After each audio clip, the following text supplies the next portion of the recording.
A mallet has a lot of similarities with a hammer, but they are not exactly the same tool.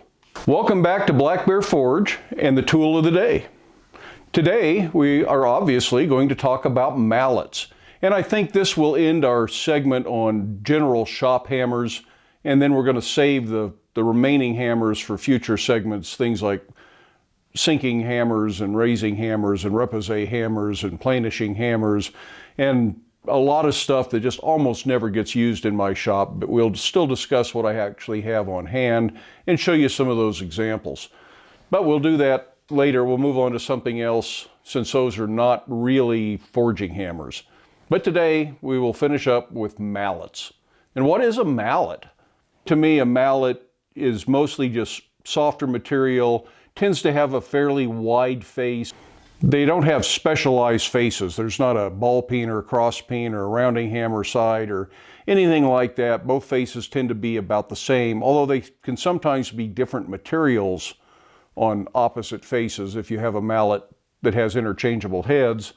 Like this rubber mallet has two different densities of rubber depending on which side you use. Really, it comes down to what are we going to do with it in the blacksmith shop. And for the most part, rubber mallets just don't get used in the blacksmith shop. Certainly not for hot iron. Now maybe if you're trying to knock loose the flywheel on your fly press so you can change its orientation or move it, you might use a rubber mallet to knock it loose so you don't damage the steel casting, things like that. But certainly on hot iron, these are going to stink, they're going to melt, they're going to leave melted rubber all over your nice hot work, and none of that is good. So for the most part, these are not forging tools. So that narrows it down quite a bit when we talk about mallets. Wood mallets can be quite handy, especially heavy ones, because hot iron is hard on them. One with steel bands is handy. This one actually has had leather faces that are starting to come off, but had a rawhide face. Doesn't work bad. I don't really use this in the shop. I keep meaning to make a great big wooden mallet for straightening sheet metal, but I haven't gotten around to that yet. But a wooden mallet can be useful in the shop for straightening twists and things like that. And so can a brass mallet, or a brass hammer. This one's severely mushroomed. The handle's split. I almost never use it, but I need to replace the handle anyways. And it's just pretty much a plain hammer handle, but just a short stubby head on a handle and fairly heavy makes a good mallet, and this can be used for straightening twists and various things that you just don't want to hit with a steel hammer. And this won't melt. I have seen lead mallets, but lead will melt in contact with hot iron, and you could end up splattering molten lead around the shop if you're hitting something really hot. So I'd stay away from the lead mallets. Brass isn't bad, although I rarely use it. If you've been watching the channel, you know that I do use these two mallets quite a bit. These are Rawhide Mallets. This one is a Chicago Rawhide number 4. This one is a Garland number 3. The sizes are pretty universal from one brand to another, but these are wooden handles with a cast steel body and replaceable rawhide heads. And you can replace these with rawhide, rubber, some sort of plastics, polycarbonates, or something like that. I think you can get wooden inserts for them. You can do a lot of different things. And these are certainly my favorite mallet in the shop. They stink when you hit hot iron with them, but they don't mark it up. Great for straightening twists or working on a leaf hook or something like that where you don't want to mar up the leaf. Very handy.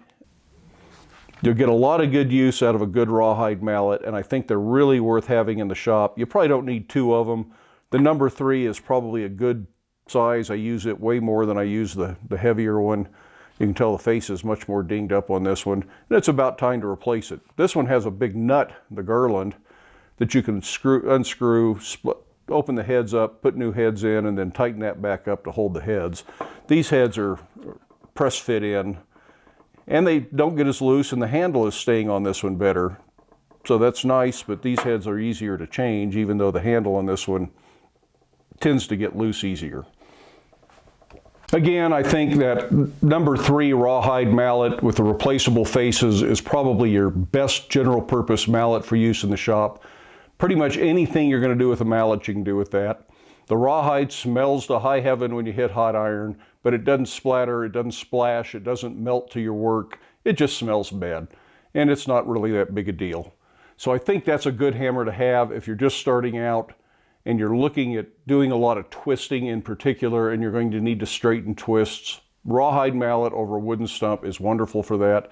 If you want to see how that's done, several of the previous videos on twisting have included some straightening over a rawhide mallet, and I'll try to put a link right up here that links to one of those videos so you can see how that's done. I hope that was useful. I hope you found it interesting. Like I say, this will conclude the discussion of general hammers for the shop. We'll get back to more specialized hammers later, and we'll move on to something else for the tool of the day in our next installment, which hopefully will be tomorrow. In the meantime, hope you liked it.